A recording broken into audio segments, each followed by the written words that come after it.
Halo teman-teman. Ketika datang ke negara-negara dengan lokasi paling strategis, kita sering langsung memikirkan Panama, yang memiliki terusan Panama, yang transit 6% dari perdagangan maritim global. Turki mengendalikan Selat Bosporus, tempat kapal-kapal dari negara-negara Laut Hitam dipaksa untuk lewat. Mesir memiliki terusan Suez, yang transit 10% dari perdagangan maritim global. Iran adalah negara yang menguasai Selat Hormuz, yang mengangkut 30% minyak mentah harian dunia. Malaysia, Singapura dan Indonesia, tiga negara yang terletak di dekat Selat Malaka, di mana 25% dari arus perdagangan maritim global, DLL. Dalam benak semua orang, sangat sedikit orang yang memikirkan Rusia. Mungkin karena Anda tidak memperhatikan atau tahu sedikit tentang negara ini. Inilah negara dengan posisi paling strategis. Mari kita cari tahu detailnya bersama. Pertama, dapat dikatakan bahwa nenek moyang orang Rusia meninggalkan sebidang tanah yang sangat menguntungkan bagi keturunan mereka. Dengan sumber daya paling melimpah di dunia, senilai 75 triliun dolar, itu bisa lebih.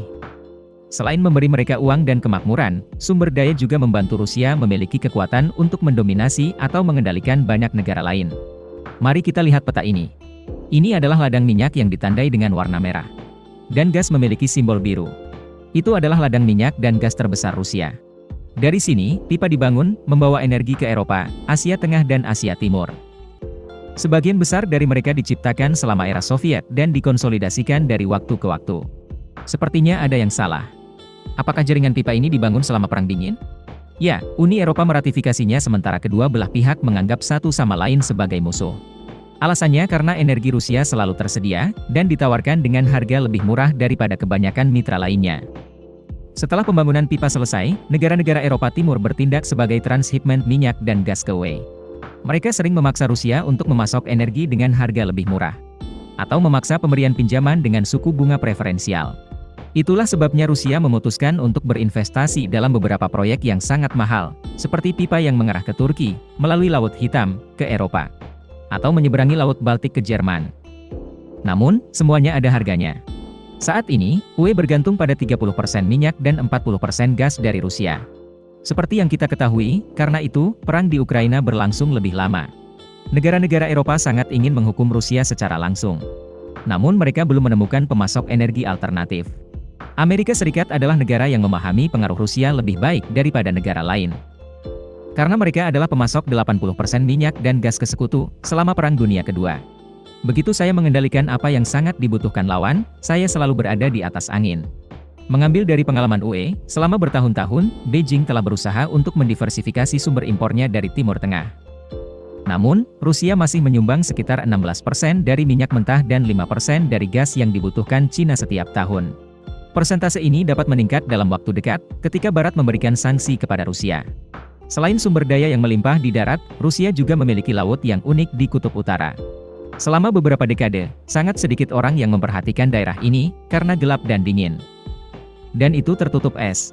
Sampai baru-baru ini, banyak hal berubah dengan sangat cepat. Pada tahun 1980, ketebalan rata-rata es Arktik adalah 3,64 meter. Tapi sekarang hanya 1,6 meter. Di bawah dampak perubahan iklim, dari Mei hingga September, lapisan es di permukaan hanya sangat tipis.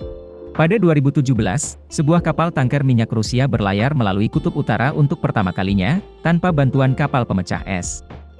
Apa artinya? Artinya, Rusia tiba-tiba menumbuhkan sepasang sayap. Mari kita lihat peta. Ini adalah jalur laut terpendek yang biasa ditempuh negara-negara Asia Timur untuk mencapai Eropa. Ini memiliki panjang total sekitar 21.000 km. Dan itu membutuhkan waktu 48 hari. Berikut adalah rute yang diuji. Itu akan mengelilingi Kutub Utara, ke Eropa. Ini memiliki panjang total sekitar 12.800 km. Dan itu hanya membutuhkan waktu sekitar 30 hari. Namun, satu-satunya kendala dan tersulit saat bepergian melalui sini, adalah air beku, Agustus 12 bulan dalam setahun. Jika dengan keajaiban es itu dibersihkan, maka Rusia akan mendominasi rute perdagangan yang menjanjikan. Mempersingkat waktu tempuh, akan mengurangi penghematan bahan bakar dan biaya. Dari situ, barang akan lebih murah, mendatangkan keuntungan lebih besar atau lebih kompetitif. Negara-negara yang bersedia menerima rute ini antara lain Cina, Jepang, Korea Selatan, bahkan Vietnam dan Filipina. Ini adalah negara-negara besar dan akan segera menjadi negara maju. Cina dan Jepang sendiri memiliki PDB yang lebih besar daripada Uni Eropa. Jadi kami melihat potensi besar bagi Rusia. Tidak duduk diam menunggu keajaiban, selama bertahun-tahun, Rusia telah mengambil langkah untuk mewujudkan mimpinya. Pada tahun 1898, mereka membangun kapal pemecah es pertama. Pada tahun 1957, kapal pemecah es bertenaga nuklir pertama dibangun.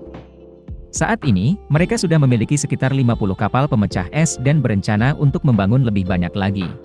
Tujuan dari kapal-kapal ini adalah untuk membuka rute pelayaran untuk kapal komersial, dan untuk membantu Rusia mengeksploitasi minyak dan gas di Kutub Utara. Sejak 2013, mereka juga telah membangun 7 pangkalan militer di sepanjang perimeter utara. Setiap pangkalan dilengkapi dengan rudal modern. Dan radar memiliki jangkauan deteksi 600 km. Itu menunjukkan bahwa Rusia sangat serius dengan rencana pembukaan jalur utara. Dan siap mencegat kekuatan luar, jika dihalangi. Mereka pernah mengumumkan bahwa pada tahun 2024 sudah bisa mengedarkan 80 juta ton barang per tahun. Dibandingkan dengan lebih dari 1 miliar ton terusan Suez, itu cukup kecil. Tapi itu akan menjadi langkah sukses pertama bagi mereka untuk melangkah lebih jauh. Begitu Rusia mencapai tujuannya, itu akan menjadi bencana bagi Barat. Pertama, rute tersebut akan mendekatkan Rusia-Cina. Terutama kerjasama di bidang eksploitasi migas di Arktik. Di sini, cadangan gas lebih besar daripada di daratan Rusia. Saat itu, kedua tetangga ini akan bergandengan tangan untuk menguasai industri energi. Menciptakan masalah politik yang tidak terduga dengan Barat. Kedua, jika jalur tersebut berhasil, Cina akan menjadi pesaing ekspor yang lebih menyebalkan bagi Amerika Serikat di Eropa.